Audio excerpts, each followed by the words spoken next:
₹60,000 રોકડા મૂળ માલિકને પરત કર્યા હતા. એ વખતે તમને આમ અંદરથી શું સંતોષ ભાવ પ્રગટ થયો હતો? સાચી વાત છે, તમે જે જાણ્યું હતું એ બિલકુલ સાચી વાત છે. અવારનવાર પ્રસંગો આ એસટીમાં બનતા હોય છે.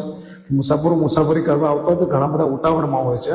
અને મારું યાત્રાધામનું જે શેડ્યુલ છે તેમાં ઘણા લોકો પોતાની વસ્તુ ભૂલી જાય, સામાન ભૂલી જાય, મોબાઈલ ભૂલી જાય, બેગ ભૂલી જાય. એમને વિશ્વાસ હોય કે આ વસ્તુ એ હશે તો અમને પાછી મળવાની છે. પરંતુ એક અનુભવ એવો થયો કે એક મુસાફર દર્શનાર્થે આવેલા કષ્ટભંજન હનુમાનજી મંદિરે, તો તેમના બેગમાંથી એક પાકીટ સરખું કે જેને સામાન્ય 60,000ની માતબર રકમ, 60,000 પણ એક 60,000 એટલે માતબર રકમ કહેવાય, એ વ્યક્તિ માટે બહુ મોટી રકમ હતી. અને દાદાના અર્પણ કરવા આવેલા એ ₹60,000 પાકીટ ક્યાંક રહી ગયું હતું બસમાં.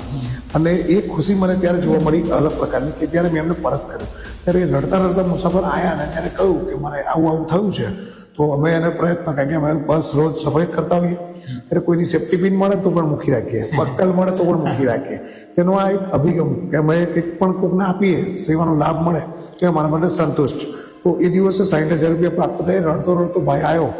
જ્યારે અમે ₹60,000 એમને આપ્યા ત્યારે એમને દિલથી દુઆ આપી, ખુશી થઈ. At Vijay Path 55.